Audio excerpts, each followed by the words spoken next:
الشيطان الرجيم بسم الله الرحمن الرحيم أقم الصلاة لدلوق الشمس إلى غسق الليل وقرآن الفجر إن قرآن الفجر كان مشهودا ومن الليل فتهجد به نافلة لك عسى أن يبعثك ربك مقاما محمودا وقل رب أدخلني مدخل صدق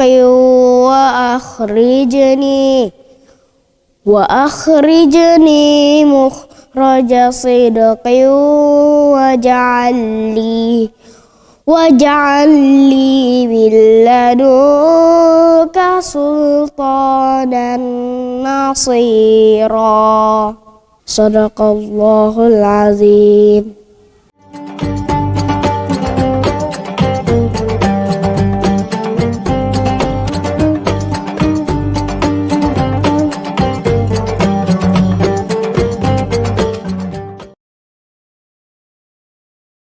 Bismillahirrahmanirrahim.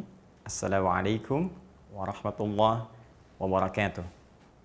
Alhamdulillah wassalatu wassalamu ala Rasulillah wa ala alihi wa sahbihi wa man wala ba'du. Saudara-saudariku dimanapun Anda berada, berjumpa kembali dalam program Aku Suka di edisi yang ke-11 ini di tanggal 11 Ramadan tahun 1441 Hijrah. Masya Allah, tidak terasa bahwa kita telah menunaikan ibadah siam Ramadan selama 11 hari. Dan tentunya ini juga memberikan konsekuensi kepada kita untuk mengevaluasi apakah siam yang telah kita tunaikan sampai dengan hari ini sudah menghadirkan kenikmatan, apakah sholat yang telah kita tunaikan khususnya di setiap malam-malam Ramadan telah menghadirkan kehusyuan, bagaimana qiraah Al-Quran kita, bagaimana tilawah Al-Quran kita. Kita bermohon kepada Allah Subhanahu wa Ta'ala, semoga seluruh amalan-amalan terbaik yang kita bisa lakukan sejak awal Ramadan sampai hari ini berkenan diterima oleh Allah Subhanahu wa Ta'ala.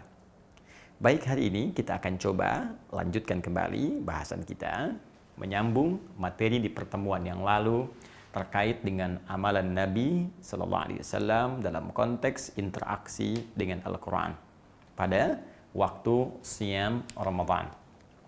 Kita telah uraikan dari 3 amalan yang umumnya diisyaratkan oleh Rasulullah SAW dalam hal interaksi dengan Al-Quran, yaitu qiraah. Ini sudah kita selesaikan. Kemudian ada pula yang kedua, tilawah. Ini juga sudah kita tuntaskan. Dan bagi teman-teman yang sekiranya baru bergabung untuk mendalami, mempelajari, memahami apa yang telah kita bahas bersama dalam periode Aku Suka selama Ramadan ini, saya sarankan Anda mereview tayangan kita sebelumnya sehingga memiliki ketersambungan dengan bahasan saat ini, agar tidak menghadirkan waktu yang berkepanjangan bagi kami untuk mengulas kembali. Baik, sekarang tiba bagian yang terakhir, dan ini yang sangat istimewa yang telah kita sampaikan istilahnya dengan nama tahfidz. Ya, tahfidz Al-Quran. Saya ingin tegaskan dulu kepada kita semua bahwa interaksi dengan Al-Quran dari 3 model ini tentunya memiliki tahapan-tahapan keistimewaan. Ya, turunan-turunan kemuliaan yang tidak sama. Kalau bisa kita katakan ini adalah tahap permulaan qiraat, ini permulaan. Bahkan kalau kita urutkan ke dalam urutan turunnya wahyu yang disampaikan oleh Allah Subhanahu wa Ta'ala kepada Rasulullah sallallahu alaihi wasallam, maka periodenya dimulai dengan periode permulaan dengan kalimat Al-Qur'an, Iqra bismi rabbikal ladzi khalaq. Iqra. Ini didapatkan dalam Al-Quran surah 96 Al-Alaq ayat pertama itu. Iqra, kata perintah dari akar kata qara'a yang sifatnya disebut dengan qira'ah. Jadi sebelum kita mau menggali sesuatu, ini pun dasar pemikiran ilmiah. Tidak mungkin kita bisa menganalisis, memahami sesuatu untuk kemudian kita aktualisasikan isinya dalam kehidupan kalau kita tidak bisa membaca apa yang akan kita kaji itu. Anda ingin menggali, memahami jurnal di media berbahasa Inggris misalnya, sementara kita tidak bisa membacanya, mustahil bisa memahaminya. Jadi kalau dalam konteks kebahasaan secara umum saja dalam kehidupan dunia kita dituntut untuk bisa membaca, maka bagaimana dengan firman Allah yang memberikan solusi dalam kehidupan di 3 alam, dunia, alam kubur, sampai dengan ke akhirat itu. Maka tentunya fase ini mutlak harus kita lalui, membaca dengan turunannya baik dan benar. Setelah kemudian kita bisa membaca, maka jangan sekedar itu menjadi lafaz, ya, yang hanya dibacakan oleh lisan. Walaupun ini dalam konteks Al-Quran karena itu firman Allah dan menjadi ibadah dalam membacanya, tentu melahirkan pahala. Ya, tentu melahirkan pahala.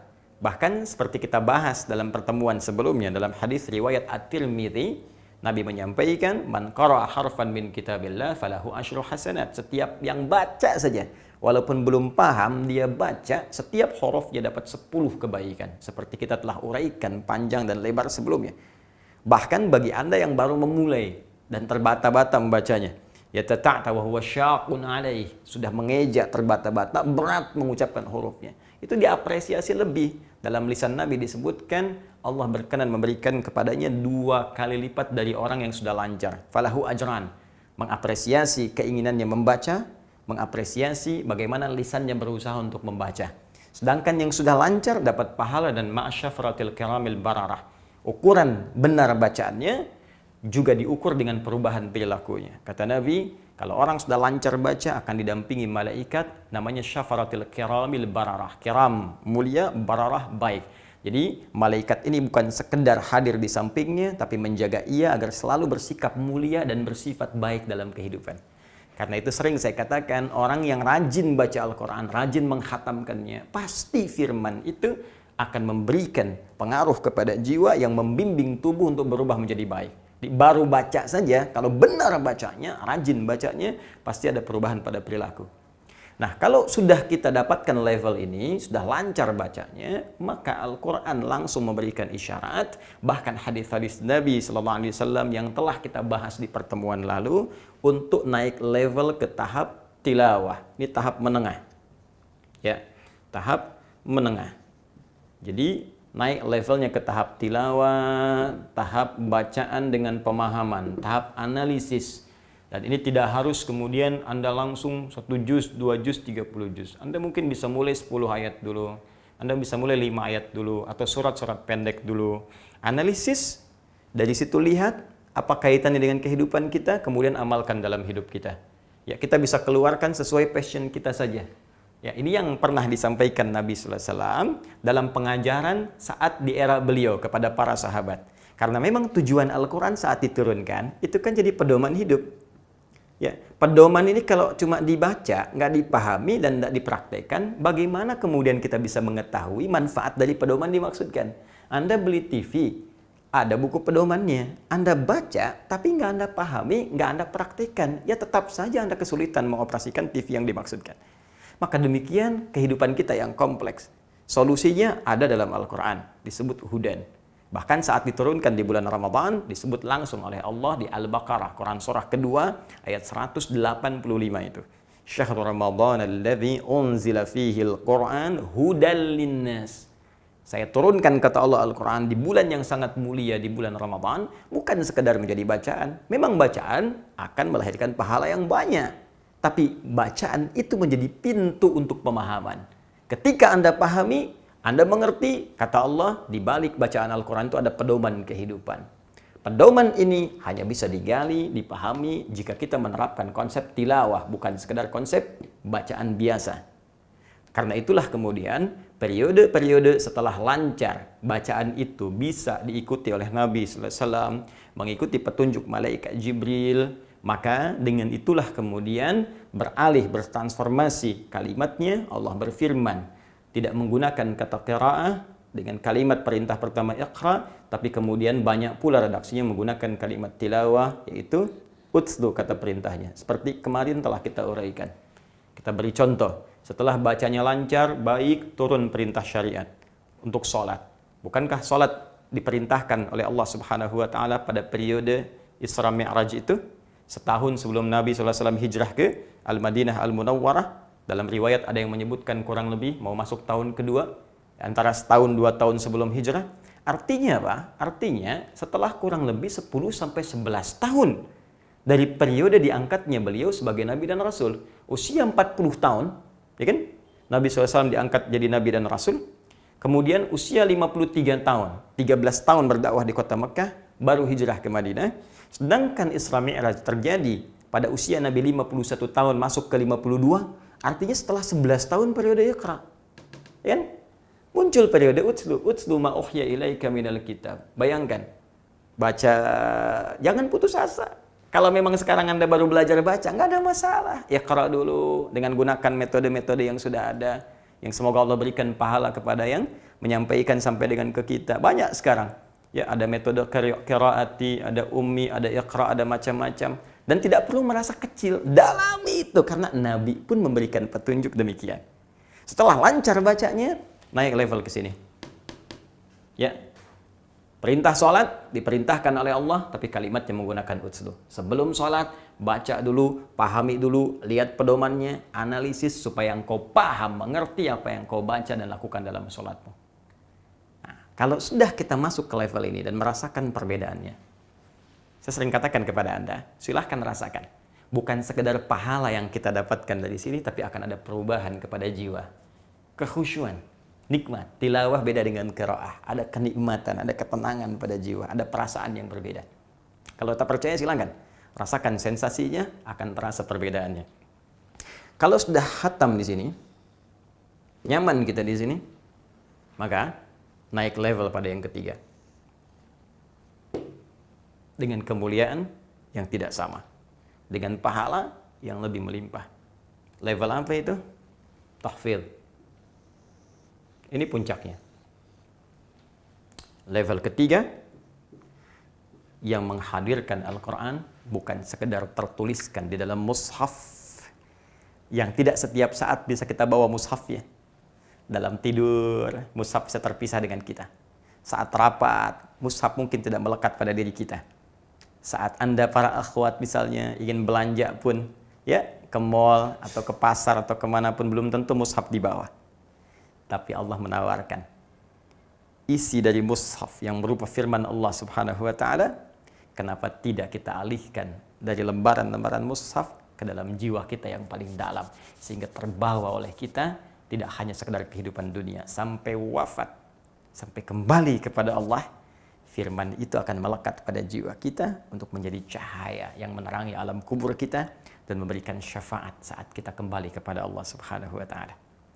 Adakah yang ingin menerima tawaran ini? Bukan sekedar melimpah pahala, bukan sekedar menghadirkan penjagaan Allah, tapi memberikan kemuliaan sampai datang ke akhirat. Mari kita lihat tawarannya dari Allah Subhanahu wa taala dan bagaimana kemuliaan-kemuliaan diberikan pada orang-orang bisa menghafalkan Al-Quran dengan level yang ketiga, yaitu tahfidz.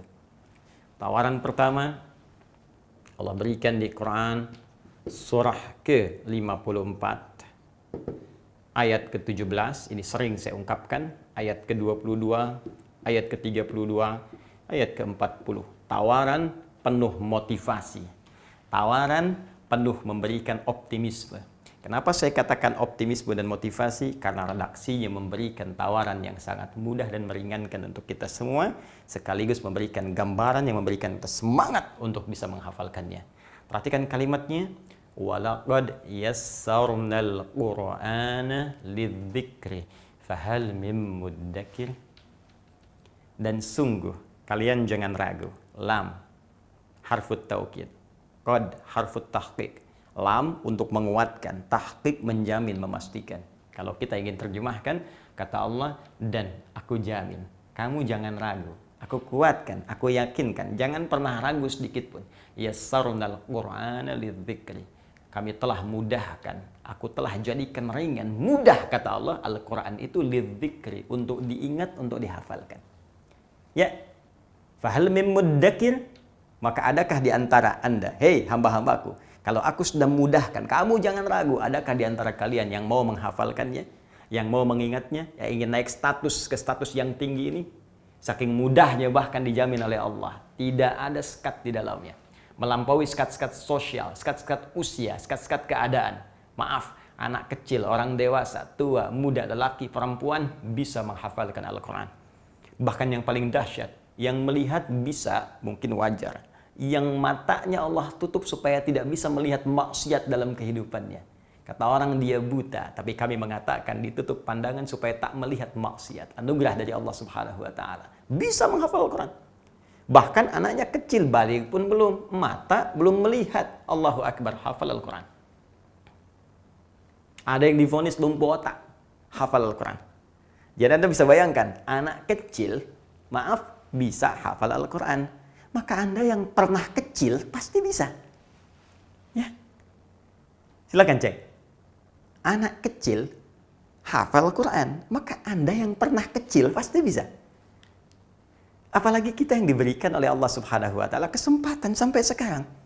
Ya, mohon maaf anak 4 tahun, 5 tahun, 6 tahun hafal Al-Quran. Anda diberikan 40 tahun, 50 tahun, 60 tahun. Anda kemana saja?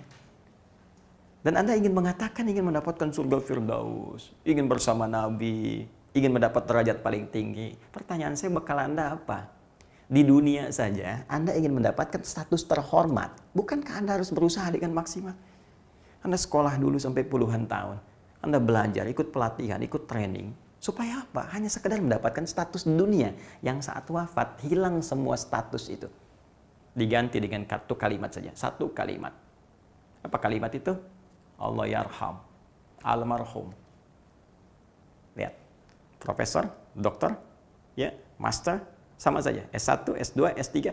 Kalau profesor itu gelar bukan yang dicari, tapi pemberian dari institusi pendidikan. Ya, tingkat pengajaran tertinggi, profesor. Tingkat pendidikan tertinggi, dokter. S1, S2, S3. Sebelumnya SD, S semua tuh. SD, SMP, SMA, S1, S2, S3. Mau berapa S Anda dapatkan? Tapi sampai ke ujung gelar pun, begitu selesai waktunya pulang, hilang semua gelar itu. Tidak pernah ada dituliskan kemudian di papan nisannya. SD, S1, S2, S3, S4. Tidak akan ditemukan. Almarhum, selesai. Anda bekerja, ikut training, sampai kaya luar biasa. Apa yang Anda hasilkan? Uang banyak, wafat Anda bawa? Tidak.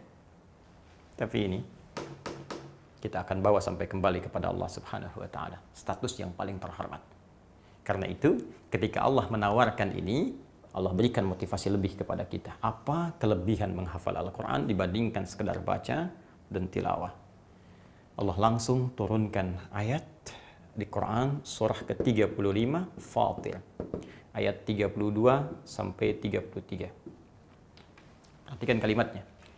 Thumma awrathnal kitaba alladhina istafaina min ibadina. Buka Quran surah 35 Fatir ayat 32. Paling kiri agak ke atas sedikit di mushaf. Thumma awrathnal kitaba alladhina istafaina min ibadina.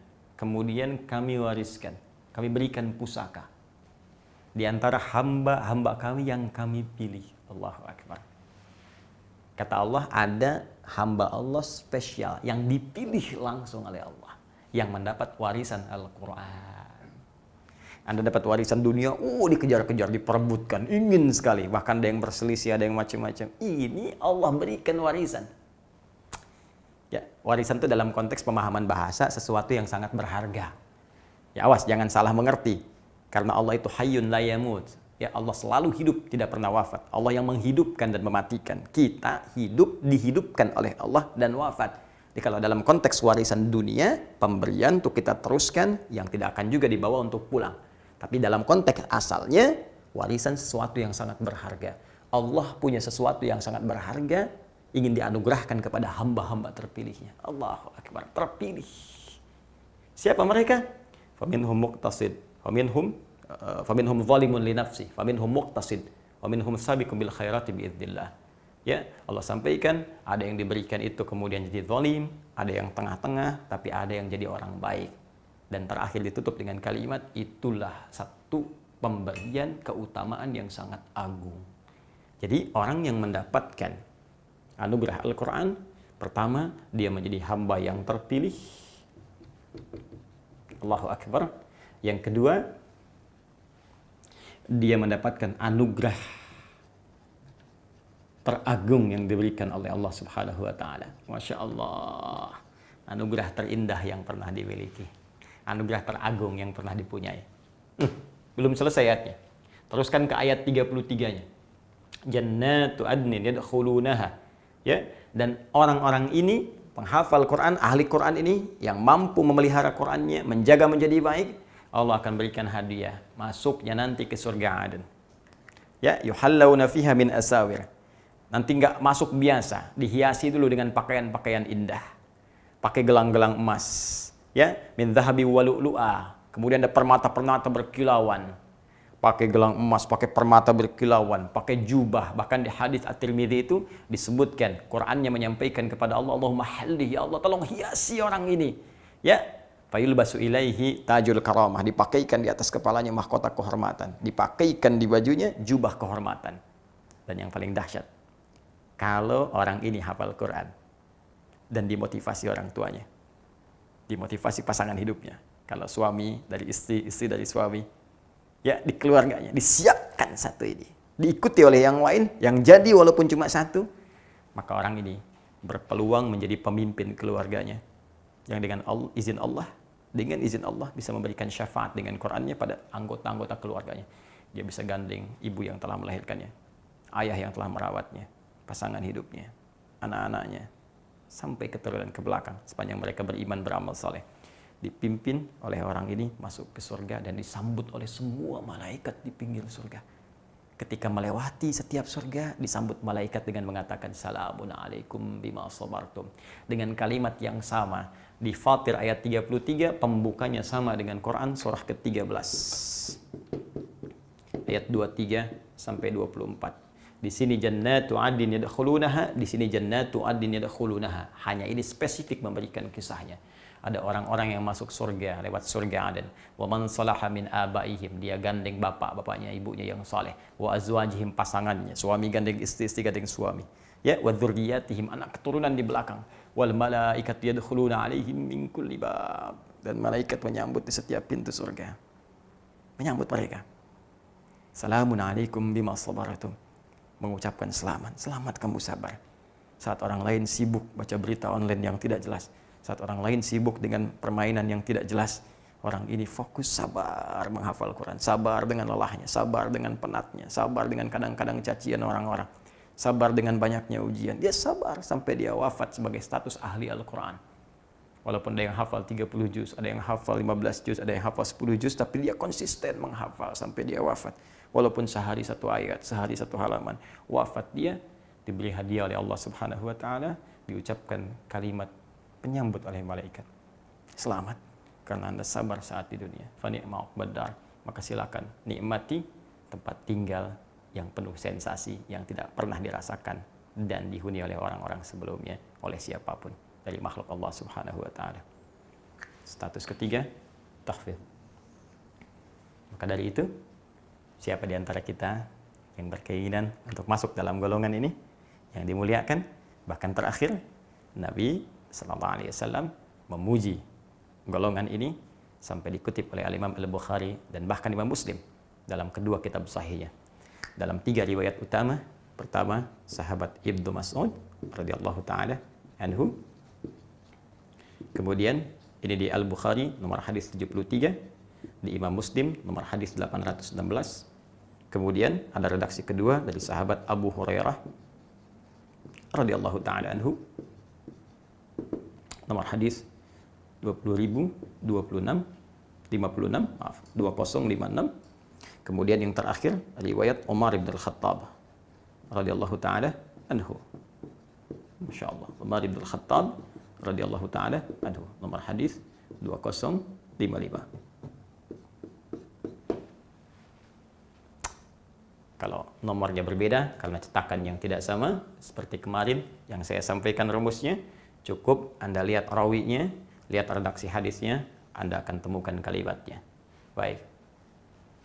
Nabi memuji, bahkan dalam riwayat Umar bin Khattab langsung mengatakan, la hasada illa fitnatan. Tidak boleh kita iri hati, tidak boleh kita dengki. Dengki dilarang, iri hati tidak boleh. illa fitnatan. Kecuali kalau ada dua golongan ini, boleh kita merasa iri. Dan irinya tidak disebut dengan dengki, hasad, hekdun, tapi diistilahkan dengan ghibtah, iri hati yang positif yang harus kita miliki. Siapa dari golongan ini? Rajulun atahullahul qur'ana. Ya, ada yang riwayatnya Abu Hurairah, rajulun allamahullahul qur'an. Dalam riwayatnya Ibnu Mas'ud, rajulun atahullahul hikmah. Disebut diajarkan oleh Allah, disebut diberi hikmah, intinya diberikan Al-Quran karena mampu berusaha menghafalkannya. Dan dia yaqumu bihi ana al-lail wa ana an-nahar. Dan dia mampu mempraktekkan Quran itu minimal dia baca dalam sholatnya setiap siang dan malam. Kita mesti iri pada penghafal Quran karena status yang luar biasa di hadapan Allah Subhanahu wa taala. Anda boleh bangga dengan kekayaan yang Anda miliki sekarang. Dengan kedudukan yang Anda duga bisa menjadikan diri Anda hebat dalam pandangan manusia. Tapi jangan pernah celah orang-orang yang mungkin ada di desa. Orang-orang yang terlihat mungkin sebagai pekerja keras. Orang-orang yang mungkin direndahkan oleh sebagian orang. Karena boleh jadi mereka sudah hafal Quran dengan setiap riwayatnya yang mampu kita banggakan dan kita mesti iri pada diri mereka. Mari menjadi bagian dari itu. Silahkan Anda ikuti tayangan kami yang lain yang memberikan gambaran tentang cara menghafal Quran dan mudah-mudahan memberikan kemudahan, fasilitas terbaik dan mengantarkan kita untuk dekat dengan Allah Subhanahu wa taala. Semoga bermanfaat. Subhanakallahumma wa bihamdika asyhadu an la ilaha illa anta astaghfiruka wa atubu ilaik. Wa akhiru da'wana alhamdulillahirabbil alamin. Assalamualaikum warahmatullahi wabarakatuh.